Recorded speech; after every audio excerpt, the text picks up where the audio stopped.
ભગવાન સ્તંભેશ્વર મહાદેવનું મંદિર આજે ભરૂચ જિલ્લાના જંબુસર તાલુકામાં કંબોઈમાં આવેલું છે। આ મંદિર સ્કંદ મહાપુરાણના કુમારિકા ખંડમાં લગભગ 550 પાનાનો ઇતિહાસ આ મંદિરનો મળે છે।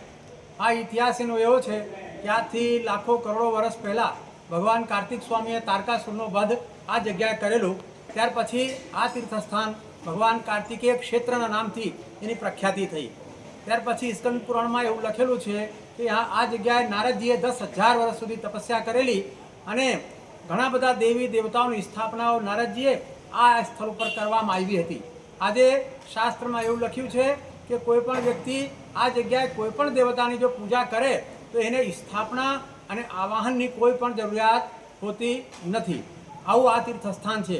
ત્યાર પછી એક ત્રીજો ઇતિહાસ આ સ્થળનો એવો છે કે આજથી હજારો લાખો વર્ષ પહેલાં જ્યારે આપણા ભગવાન શ્રી કૃષ્ણ દ્વારિકામાં હતા ત્યારે જેમને આપણે ગુજરાતમાં બળિયાદેવ કહે, રાજસ્થાનમાં જેમને ખાટુ શ્યામ કહેવામાં આવે છે, એમને પણ આ જ તીર્થસ્થાનમાં તપસ્યા કરેલી અને મા ભગવતીની સિદ્ધિ આ બરબરી કે આ જગ્યાથી પ્રાપ્ત થયેલી છે। તે જ આ તીર્થસ્થાન છે। આ તીર્થનો એક મહત્વ એવો છે કે આ દિવસમાં 6 વખત ભક્તોને દર્શન આપે છે અને ત્યાર પછી 6 વખત દરિયા દેવતા એનો અભિષેક કરે છે।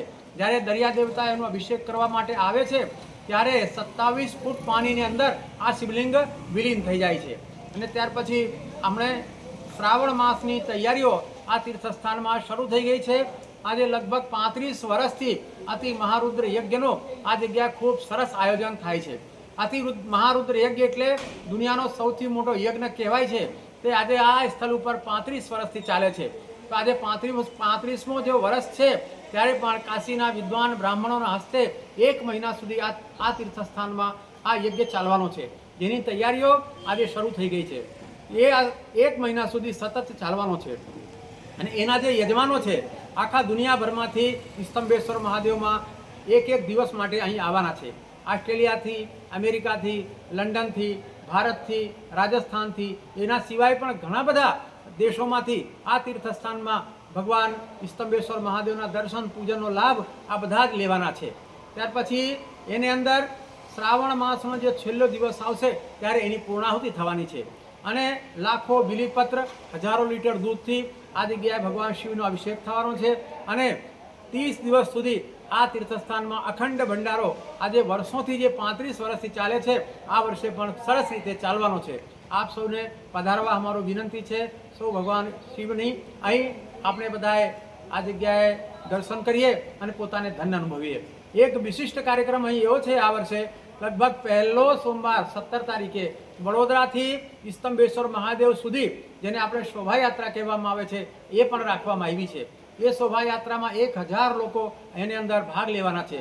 ત્યાર પછી મંગળવારના દિવસે લગભગ 15 દિવસ પછી એક બીજી શોભાયાત્રા કારેલીથી ચાલીને સ્તંભેશ્વર મહાદેવ સુધી આવવાની છે। ત્યાર પછી જે ત્રીજી શોભાયાત્રા એક છે તે પણ જંબુસરથી કંબોઈ સુધી રાખવામાં આવી છે। ગયા વર્ષે ભરૂચથી જે શોભાયાત્રા નીકળી તે પણ આ વર્ષે લગભગ થવાની છે। એના સિવાયના ઘણા બધા કાર્યક્રમો આખો મહિનો તીર્થસ્થાનમાં ચાલવાના છે। ગામે ગામથી ભજન મંડળીઓ ભગવાન સ્તંભેશ્વર મહાદેવની પૂજા અર્ચના કરવા માટે પણ આ તીર્થનો લાભ લેવા માટે અહીં બધા પધારવા છે।